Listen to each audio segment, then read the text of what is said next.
Welcome back, Dragon Ballers, to Get the Mic, the only show where your host on the left, Owl, And your host on the right, Brock. dissect fiction for its mythological significance. In this episode, we're talking about Dragon Ball episode 66. In the English dub, it's called A Real Bind, but in the Japanese dub, which I like better in this instance, it's called The Red Ribbon Army Desperately Fights Back. Mm-hmm. Before we proceed, just want to tell everyone, please subscribe, like, give us a comment either way if you agree or disagree. We upload every Sunday, Tuesday, and Thursday on YouTube, and every Monday, Wednesday, and Friday on Rumble. And more, hopefully, soon. And we follow us on Twitter as well. We have our Twitter handle there, the official Twitter. We need to post on it more, though, for sure. Anything else? Housekeeping? Yeah, I think we could probably shit post on the Twitter. Just post some always- Dragon Ball memes. You know, the end panel's been gone, so there's been That's a true. meme-shaped hole Yes. in this production, and maybe that's the place where it goes. I think so. We've had some good memes too that we could implement. Not as easily as we used to in our presentations. But anyways, we digress. This is episode 66, A Real Bind. So the first thing we see is what happened previously. And Bulma called Yamcha to tell him that Goku had gone to challenge the Red Ribbon Army. Yamcha, Oolong, and Puar rushed to Roshi's island in Yamcha's plane, and all of the gang, save for Krillin, piled into the plane and rushed off to assist Goku. Now, Goku approaches the Red Ribbon Army base, ready to, quote, kick some butt, end quote. And so he's really excited to go do this. He's thrilled not only by the prospect of the challenge, but the punishment. Yeah. He wants to kick some butt. And and there's the title in the Japanese, and we'll see why it's desperate in just a minute. Right. A lot of this early stuff is interesting because we get to see red and black. But before that, anything to say about the recap? This is just where we're at pretty much in the episode. I think we can just get into it.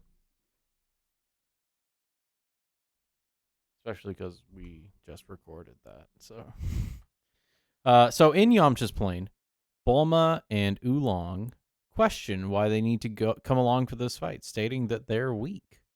Yamcha tells them that he's sure they'll be of use. And after all, Yamcha being that incomplete masculine, but still a honorable masculine spirit at this point, worthy of regard, he realized the value of his companions in the first season. And the call to adventure, right? And so now he's both called to adventure, and he's with these same companions who don't see the worth that they have, and he's kind of encouraging them, right? He is taking a proper path here. And so Turtle then asks Yamcha if he thinks Turtle can really be of any use. Then, yeah. And so, I mean, Turtle, obviously, his wisdom can be of use in a lot of different situations, as we've seen. Well, and I would say that the utterances of Turtle are what you need if you're going to try to embody a spirit that's going to go against something like the Red Ribbon Army. Right, exactly. The let's say appreciation of what Turtle represents is it's a foregone conclusion that someone has to have that in order to be formidable enough to even quarrel with it. And so Turtle is of use in that way. And that's why, Oolong and Puar are along. Mm-hmm. Well, they're also along because they're facsimile nature to them. They're to represent that imbalance or that incomplete nature. Mm-hmm. Launch says that Turtle can be emergency food in case something bad happens, and Turtle kind of freaks out at that, right? Mm-hmm. And it's funny. I think this is the first time that they realize Launch is joking around with them. It's like part of the ship, part of the crew, right? Yeah. And so then Yamcha asks Roshi what happened to Krillin, given that he would be very helpful in the fight. Roshi says that he's swimming in the ocean to get groceries since no one has any vehicles now, since they've decided to sink all of their transportation. So that's And kind of why I mentioned before too that the gym it's like absorbed because mhm, they could use it to buy any vehicle they needed. They would be unbelievably rich, right? right. And so there's this kind of idea that also the endeavor that they went on in the Blue Saga destroyed that vehicle, and now there's a need for a vehicle, right? We've talked about why Bulma's been stuck here on the island. That's that need for the vehicle that exists now because of what she came to understand, Well, and so to also how speak. it's redeemed by Yamcha, her calling forth towards a lesser degree of hero than Goku at this point, Right, but somebody who would try to be like and Goku. answer the call, Right. let's say. So, um, right, and Roshi says that Krillin. Oh no, we already said that. So the gang swoops down to find Krillin, and he mistakes them for some kind of attacker, maybe a red ribbon plane, something like that. So he panics and swims away at full speed.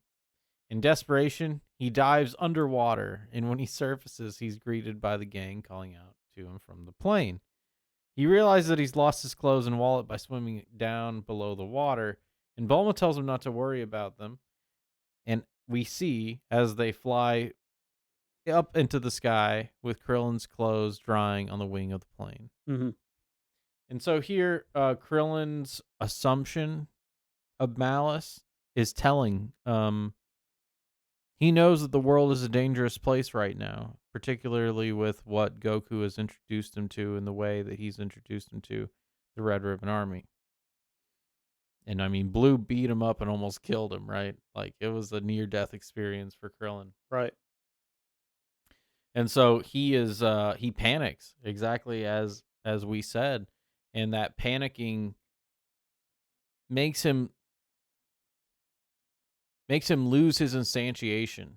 Well, let's put it this way, right? Because whenever you're training with Master Roshi, you're not exactly encountering chaos. You're in a controlled environment. And Goku's been confronting that chaos all of this time.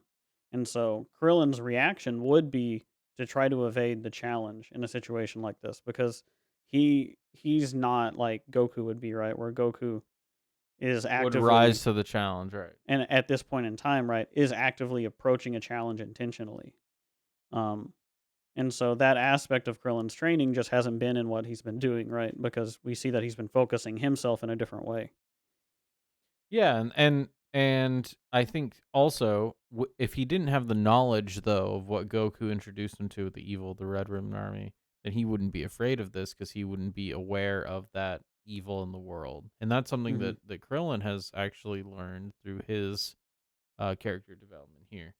And so it's a combination of those two things, I think, that go along with it well. And that's why he swims away. And he loses that what I was saying, like his what did I say before you started? I was talking about his clothes.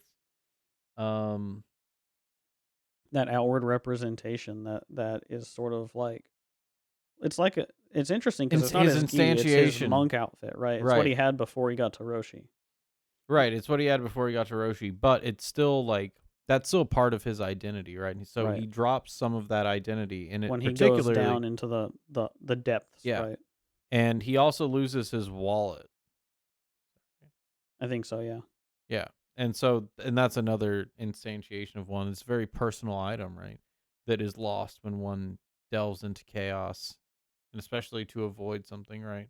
Right, to avoid a You're challenge. disintegrating Right. yourself. So And to that's why he immediately loses these things that are part of himself. right, so he comes up and he says, "Oh, I lost these things." And Bulma says, "Don't worry about it." So think about what we've been talking about with Goku, right? And his ability not to worry Mhm. about Mhm. his let's say he didn't get his gi replaced and also he Didn't really didn't care, worry yeah. about things and Roshi had told Bulma, "Hey, don't worry about it," right? Whenever she was talking about her chest That's feeling right, bad about yeah. Goku, right? Mhm. So now we see that she's escalated as a character because she immediately imparts that towards To Krillin, not worry about it, yeah. saying like, "Hey, Mhm. just don't worry That's about good. those exterior things," Yeah. right? Yep. So it's pretty good in that sense. But we see that he hangs on to those things because they're on the wing of the plane as they fly away. Well, I wouldn't say they're not worth hanging on to, but Right. let's say freaking out about them is not the appropriate response. Right, but that idea, of Krillin, he hasn't gone through the same thing that Goku has, right? Where he needs to sort of replace his outward representation. Mhm. So him losing it would be a situation where he would be like, "Oh, I need to have that back," right? And it makes sense logically, obviously, because he needs clothes. Well, But I mean, think about what he was down in the pirate cave. For the most part, he was in a diaper, yeah, right? He hasn't been able to instantiate himself with an external appearance for a while. hmm And that's what he was training in as well and as that's his what you monk want outfit. whenever you're going to confront chaos, right? Is to have that thing that shields you from The all complete that you unknown, couldn't right? know about, And right? all the it All confines you to the what you best are. expression of order that you can figure out, Well, right? and that's what it is for Krillin, right? It's the best expression of what he is right now, which is a monk, a martial artist, right? That's how he sees himself, and it, Right. it matches with that idealized self. And so, Bulma telling him not to worry about it because she understands that his spirit is noble without the external. An inherent value, right? Exactly, its inherent value, and she says not to worry about it and get him, but he still Yeah. keeps it. But yeah, I think that's a good spot. And so, um, at Red Ribbon HQ, Red ensures that his subordinates, and specifically Staff Officer Black, to lower all the defenses for Tao's arrival. He still thinks Tao's coming back. He calls out to a soldier piloting a helicopter to watch for Tao. And in the distance, we see Goku approaching on the Nimbus, ready to fight. He's in like full combat stance. Like there's no give me the Dragon Balls and I'll let you guys go. Just give me the Dragon Balls. What? No, that's not what this is about now. And so, where was I? Yeah. So back in the plane. Oh, it cuts back. I see. hmm Those are one of the cutaways you were telling me about. Back in the plane, Krillin asks what Goku was thinking going against the Red Ribbon Army. Bulma replies that he isn't thinking, which almost is true because it's not an articulation. Like we've said, it's an embodiment. So he's almost letting that force just Right. He's guide letting him. the winds of fate guide him, so to speak. Right. Yeah. And so Krillin says that it's good to have Launch around as long as she doesn't sneeze. Um, is she back to blue, right? No, she's still blonde, but Krillin's like, Oh, she's good as right long now. as you Yeah. stay tough, right? Because Yes, yes, yes, yes, he yes. knows that Blanche. Blue Launch could not handle the Red Ribbon Army, right? He Definitely knows that not. that instantiation it would not stand against Utterly the aggression worthless. of something like the Red Ribbon Army, Yeah. It's more to that spirit's more to cultivate than to confront. right? So, Blom Blom. What am I doing? Yamcha asks Bulma if their heading is right, and Bulma says it is. And so they're working together. We see that, and Bulma teases her by saying that her and Yamcha are on the same wavelength. Bulma faces away and tells Yamcha that this still hasn't made up for what he did. It's Oolong teases him, but yeah, one of I think Oolong it's teases funny. her. Yeah, Isn't that or what I said? Oolong teases her, yeah. Okay. Oolong teases her that Right. she and Yamcha are on the same wavelength. It specifically has to be Oolong, right? Oh yeah, it has to be Oolong because he he is that facsimal masculine spirit of Bulma that's going to point out those maybe not even flaws, but those things that are self conscious because he like the masculine around her brings out that self consciousness. Yamcha in particular, right? Mhm. In this instance. Right, and so he he had mentioned before, it's almost like it's a different Bulma that's bringing this Oolong around because this Bulma has a situation that she finally has to go through, right? Because whenever he says that, she gets mad, she faces away, right? She has like a negative response to even remembering that, how would you say it? That she hasn't reconciled this relationship with the masculine, right? That it has to come up to the embodied level now for her. Right. She has to rise to the challenge, and she's like, "Well, this doesn't just because I have to meet this thing doesn't mean I have to be with you, Yamcha." Right? Like, it's almost a rejection of what she's supposed to do right now. She's almost kind of like procrastinating on it. So this is one spot where I have a problem with the English version, right? Mm. Because he kind of comes off dopey. He's like, okay, you know. In the Japanese, he says, I know, we'll talk about it later. Like Han Solo, Like he's in control of it. Yeah. right? He's like, I know. So Yeah. Yeah. Yeah. he's not like bummed out or whatever. I see. Yeah. Yeah. So there It is a better because thing. it points to the strength of Yamcha's spirit and what he's been doing, right? And why Bulma faces away to begin with. And it's because she can't face that judgment, let's say, right? So Right. she faces away and she kind of projects. She's like, this doesn't mean I forgive you, right? And so that's pretty much that. And I do like that Han Solo analysis as well. It's kind of what Yamcha could have been and is kind of in these first couple seasons. I mean, he's the pilot here. Kind of. So, back at Red Ribbon HQ, we finally get into some of this destruction because Red watches the Dragon Balls approach on his monitor and tells everyone that Tao is arriving. He calls to the helicopter pilot to watch for him again, and unfortunately for him, Goku arrives on the Nimbus and kills him with the Noibo. He grows it, he smacks it, it blows up. There ain't no pilot left. It doesn't crash to the ground. It doesn't like fly off into the distance and bing and a little sparkle. No, it just It's an blows up. explosion with He nothing left. dies. He's dead.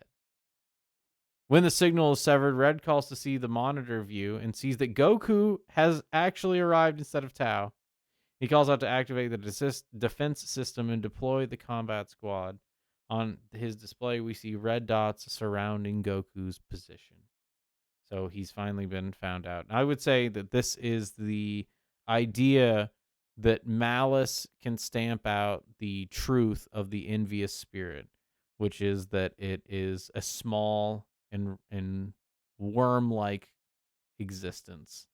Hmm. And so the that arrogance to think that is has blinded Red to even see, yes, to even see that it's coming. Exactly. And that I love the way that this it kind of shows Toriyama's hand a bit as to what he's talking about because Bulma's the one who made the monitor that can go out and as a drone see any position.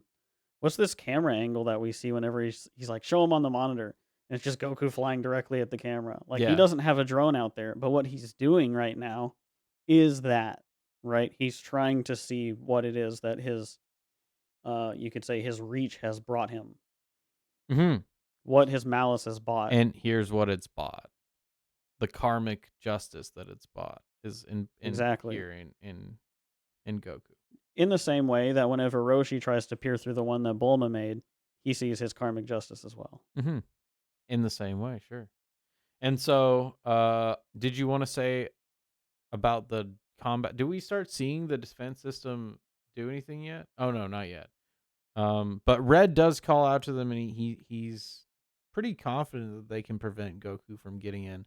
Although it's interesting to note that without that blindness, Goku might not have got in. There was a lot of stuff going, and it barely missed the drone, which was going faster than the Right. Nimbus. And it's definitely playing it up this way in It's the to anime to say say, like, okay, it's to say too that of that the walls built around the what do I want to say? The vulnerability of that spirit, like the walls of enviousness to get through someone and get them to not be envious, right? There's a mm, lot to get through there. And it's cold, let's say, right? It's very inhospitable to be in that mode of being. And so the walls built around oneself to exist in an envious state such as that right. they're thick, and those are that's how they're kind of embodied in the mountains here. But they're allowed through. The hero is allowed through because of the blindness of Red, right? And so it's interesting just to consider that without that blindness, then Red might have been able to do something about Goku. But at this I point, do like he's that you point out the walls because I want to say that the people defending it and basically anything that Goku encounters that holds him back, that would try to hold him back in getting here, is part of the wall, sort of symbolically, right? Hmm. So to look at, let's see, the missiles we're about to see, right, as an embodiment of that wall. Oh yeah, a further expansion of it. Hmm. And so, as Goku approaches the Red Ribbon compound, missile launchers begin firing and bombarding him with explosives until he's nearly knocked off the Nimbus. He manages to regain control until he flies into a missile as it's launching upwards. He holds onto the Nimbus as it falls down and steers into the trees of the forest below. He rides it through the trees, and it seems as though he's evaded the barrage until the three missiles catch up to him in pursuit. He launches himself straight upward at the last second to cause them to explode on the trees below. In front of him, a line of Red Ribbon helicopters stand between him and the Red Ribbon headquarters. He blurs past them, destroying two of them with the Noibo as he goes. At headquarters, the Red proclaims that everyone here is incompetent. He demands that they don't allow Goku to set one foot inside, but he's informed already that Goku is in Sector 12. So we see a couple things here. First, the instantiation of that wall, right? Right. How malicious the spirit will lash out as it's becoming more and more vulnerable or exposed, let's say. Right. Well, also, what do we see about Red? He's very short, right? And he makes people squat down to his level to interact with him. He wants, he wants always to look like he's taller than the people around him, right? He's constantly on about that.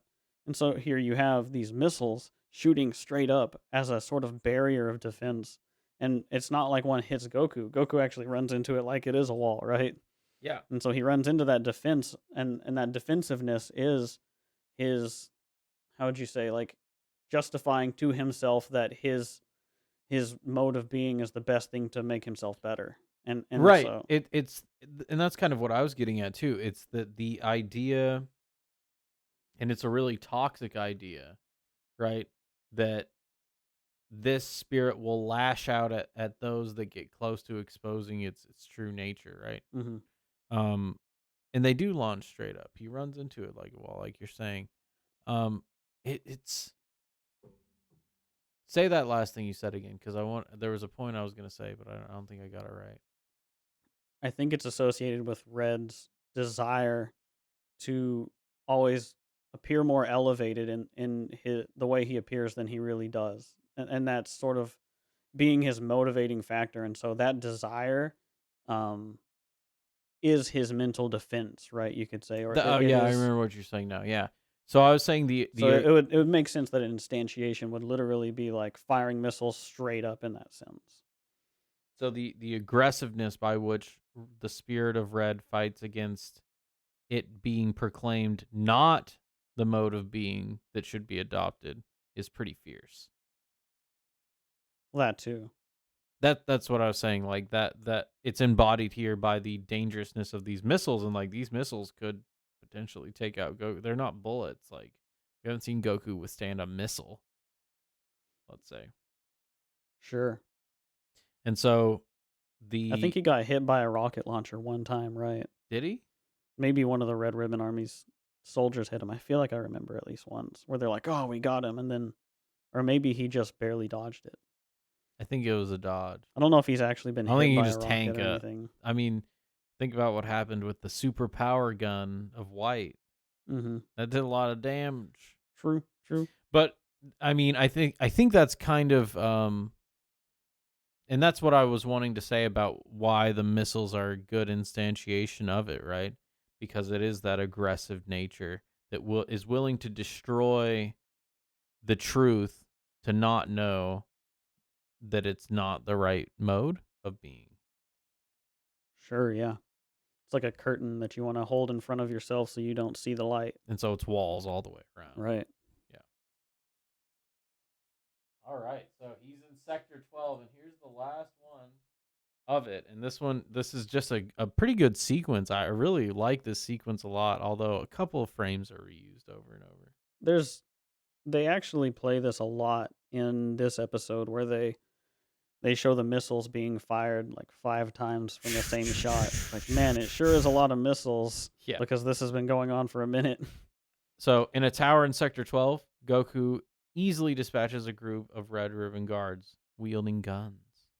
He then runs out to the street level of the compound and sees that there's nobody around. Just then, he turns a corner and finds a large contingent of soldiers blocking his way with machine gun fire. And he actually dodges out of the way here. And Right. and that's to say, like, yeah, Goku's spirit can't withstand this much.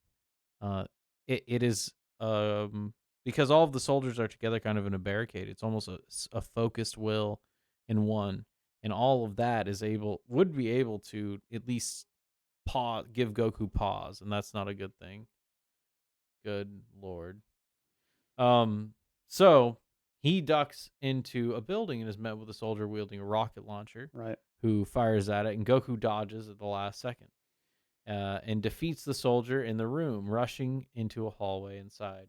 He sprints past a bemused Violet on his way, and Violet comes out of the corner and is just like, huh, this is happening. And so, Violet, of course, as we said, she's not really what the ideal Red Ribbon soldier would be. And so, she instantly thinks to go somewhere else. We'll Mhm. get to her. Back in the plane, Roshi comments that he isn't seeing the base, and Oolong says that now would be the time to turn back. Bulma says that it must be past the snowy mountains they're approaching, and as they fly into the mountains, a Red Ribbon outpost spots them, and a soldier deploys a missile that zooms along beneath the snow. Yamcha senses that they're being followed and asks Bulma to check. She doesn't see anything, but Oolong Oolong spots a Uleg. fin sticking out of the snow. They all mistake it for a shark because it's obviously a shark. And then it surfaces and it's not a shark. And it follows them up into the sky. When Bulma sees it, she states that it will never stop following them. She then tells Yamcha to detach the booster, and when he does, it distracts the missile, allowing them to escape. Roshi states that Bulma doesn't have big breasts for nothing. Now, that last part's great. But I want to mention specifically the whole losing the booster thing, right? Is kind of that idea of and why it's a thermal missile is that it seeks out that energy, right? It seeks out powerful energy that uh can be expressed in not only this way, but even as Goku would be a heat source for it, right? And so it doesn't actually like lock on to a target as much as it does seek out that energy. And it is to say that the malice wielded by Red in this instance is that which seeks out things that could rival his own power, his own energy. Right. And whenever Oolong sees the missile, I mean, now I'm doing it. When Bulma sees the missile, she says that it will never stop following them, right? Right. And that's kind of that thing is that a greater energy source, let's say encapsulated here, would never stop being pursued by the envious spirit, right? See, it's interesting to me because there is this funny little element, right, where snow we've referred to before almost like water, especially when we were talking about white, right? Yeah, definitely. And so up out of the water, right, rises a fin, and whenever that aspect of Bulma sees it, he says that it's a shark. Mhm. And they're like, "A shark? What?" But But it when makes sense in the mythological way that but in the water, right? context of what is happening here is they're crossing a threshold, right? And once they've crossed this threshold, there is an it's almost like a thought you can't escape. There is an aspect of being here that is going to follow you until you sacrifice something in order to orient yourself more Well, it's not just specifically. something; it's So yeah, specifically though, what you were saying, in she's having to essentially see the necessary sacrifice that needs to be made to be able to continue going on this path, right? and the sacrifice is the speed by which they're moving, right? Hmm. And that the speed by which someone moves, moving well, the movement of the celestial bodies, right? Those are all. that movement and that forward momentum is part of the process of becoming spiritually enlightened. And so here we have the shark, which is that predatory nature, right? That chases them out and prevents them from going as fast. They have to their progress is impeded by the knowledge of malevolence in this area Right, in they need to within tread red. lightly because entering they're at the zone of proximal development. Mhm. They're at the balance between order and chaos now where they're like, "Okay, we have to pay attention to every threat now and be engaged on that higher It level." really opens their eyes, you could say. Right. And so Roshi states that Bulma doesn't have big breasts for nothing because she saves them yet again. He Yet praises again. her in his own way. In his own way, and that's to say that Roshi, as being someone who's spent his time mostly away from the feminine, is integrating the idea that the feminine can be more than what is conceptualized by Roshi, which Roshi is very, Willfully blind in that sense. yeah, definitely, and that's kind of fine. Anyways, so that actually brings us to the end of the episode. That one was fairly quick, 30 minutes, not too bad. Mhm. Do you have anything else to wrap up here? Um, I believe actually, it might not even be until the next one. Actually, we have one more after that. Oh, I was like, "It ended there? That seems odd." yeah, I thought so too. Okay. No, we do have one more. Here we go. Oh, yeah. I didn't realize it was in this one. Okay. So, sorry about that. I started to try to talk about something else and realized we hadn't gotten there yet. Yeah, yeah, yeah. So at head back at headquarters, I guess they're all almost there anyways. Violet stuffs her pockets full of cash and sprints out of her room, telling a soldier that he can take care of things now. Outside, Goku dispenses with more Red Ribbon soldiers flying in their hover cars. He uses the Kamehameha wave and blasts them and hits the building that Red and Black are in. They see Goku is heading straight for the tower with the Dragon Balls. On the street, Goku easily defeats more soldiers as he sprints towards the building. A sniper fires around at his head, but the bullet bounces off his cheek. Goku yells at the soldier that he'll get him back for it. At the tower, Red and Black arrive, and Red gazes at the Dragon Balls, saying he'll do whatever it takes to protect them. Black reminds them that most of their best soldiers were lost in the attempt to attain the balls. Mhm. It's true. If Red would have consolidated his resources instead of spreading them out by trying to gain the wisdom of everything, being that envious nature, right? Right. He might have the ability with silver, white, and blue here at the base to stop Goku. Right. Not that silver and white are too formidable in their own right, but I mean blue, Well, Goku never had to fight more than one of those people at a time. it's true. So And it's it's really unwise, this aggression, right, that yes. Red has engaged in by sending all of these powerful forces that he had all out at the same time. We see a reckless abandon, basically. It's kind of that what happens to Saruman as well in the Lord of the Rings, that reckless abandon of thinking that since he's made these Urukai, Yeah. he'll easily stamp out Rohan, doesn't need to worry about the harm he inflicted on Fangorn Forest, let's say. So, at the lower level, oh, we already said that. So, and that is a good point about the soldiers. I do want to mention a couple things though before that. So Violet stuffing her pockets full of cash, Right. and I think does Red see that though, right? Not yet. Not yet. Okay, so she like we said earlier, she sees what's going on. She can see the writing on the wall, let's say. So she goes to enrich herself. As we've said, there's a there's a level of criminality and thuggery and a respect for malevolence that Staff Officer Black would like to see in his soldiers. She doesn't have it, and that's why he was peeved earlier. And so she takes all this money and all the value left that's been gained by Red and then leaves. Tries to leave. She's not gone yet. This act that she's making is sort of the ultimate insult to General Red because she takes him seriously to the effect of we see her actions here, right? She basically is like, you're just a means to an end. But Red Right. wants himself to be taken as the end. Let's say like he wants to be that important, and so her basically flippantly being like, "Oh, what you have, you don't even deserve to have it. You're gonna lose it anyway. You're just a means to an end. I don't have any loyalty to you." Right?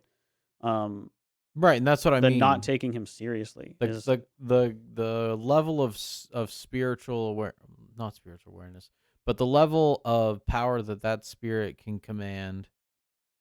That's not even what I want to say either. What I want to say is that the quality of that spirit is something that Black is rejecting, because Black is, like we said, devoted to the cause of Red Ribbon, right? And I'm not mentioning Red because the soldiers themselves and why they are not doing the same thing, right? It's because they also have this somewhat of a integration with their identity in the Red Ribbon Army. But right. Violet doesn't care about any of that. Her spirit somewhat operates at a lower base level of self gratification. And that's kind of what Staff Officer Black is disgusted by. And this And we see is the her ultimate embrace of, betrayal. Yeah. yeah, we see her embrace of that too, like of the chaos of more the maternal side that she has, right? Whenever like the monkey gets knocked out of the tree and then she's like, "Oh, she cares for it," and then she puts it back into the wild. It's sort of like she's not going to subscribe to this uh well, let's call it Ponzi scheme that Red has set up here, which is all about the dominance hierarchy, right? Hmm. She's very much more about understanding a different sort of value, right? And she's thinking about the future because that's what money is, right? Money is the means to something that you can see further out. It's stored value. Yeah. Yes, Hmm. it's value itself, right? And then that's that blindness that Red has. Is he's it's like she's stealing it from his bad side, Well, it's funny the because space that he can't he's see, but he's also stored all this value, right? right? And are you sure? I think he's already seen Violet, because I'm pretty sure he's in the last room that he'll be in. Um, Anyways, regardless, he eventually does well, we can say, talk about it anyway because whenever he recognizes, he's like, "Oh, she must be doing her duty because she's running a different direction than all the because she's a soldiers." good soldier. Right? And it's hilarious because he's so blind that he thinks that all the soldiers are running away and that she's running towards protecting him when all of his soldiers are actually diligently following his orders and she is going to rob him. Yeah. He doesn't And and we saw this earlier in this episode where he's like everyone here is incompetent. He will not take any responsibility, right? yeah, And then we he see what says his the Red Ribbon manifestation Army is really is. invincible. Right. Yeah. Which is exterior to me that is subordinate to me is invincible and therefore I'm invincible. Hmm. And that's what we had to say. I think that brings us pretty much to the end. The only other thing I want to say, um, one, the Kamehameha hitting the tower with red and black informs him of the true motive of Goku, which is another instantiation of the Kamehameha wave, being an instantiation of the truth. Right. Um, and the other thing I wanted to mention was Goku getting hit by a bullet. Well, see, what's funny about that is he expresses his truth to them, right? And then he lands on the ground and then takes off. And it's only whenever he heads toward the tower do they know that he's there to take the Dragon Balls, which means that part of his intention to be here is to beat them up. And he's expressed that on his way, right? Oh, And definitely, so the yeah. intention that it's funny how it plays out that way, but the intention that they get from him is that he wants to fight them, right? Yeah, he's destroying them basically And in the so, very in the start. Yeah, and that's part of the Kamehameha wave too. He fires it with them in the path, the right. soldiers, that is. So yeah, I mean all of that is embodied there, and Goku's pretty much murdering all of these people. Yeah, and when he gets shot by the sniper, He's like, "I'll get you back for it. he's It's like, "I'll get you." revenge." Yeah, you. Yeah. It's not turning the other cheek. No, he is literally not turning the other cheek here now. Yeah. And so Goku's in like almost a blood rage here. But we'll finish all this up next time in the whole Red Ribbon Saga. Anything else you had to say? No, I think that it's moving along at a good clip, but we're gonna have a lot to talk about in the next couple episodes. Oh, yeah. All right. Well, if you guys liked what you heard, please give us a subscribe. We're also on Rumble. Give us a subscribe. We upload on YouTube Sunday, Tuesday, Thursday, and on Rumble Monday, Wednesday, Friday. We hope you enjoyed the episode 66, which was the Red Ribbon Army desperately fights back, which I think is pretty encapsulated here at the end when they're getting stomped. Oh, it's pretty rough. And so, yeah, we hope you guys enjoyed it. I'm your host on the left, Owl. I'm your host on the right, Brock. Have a good night, everyone.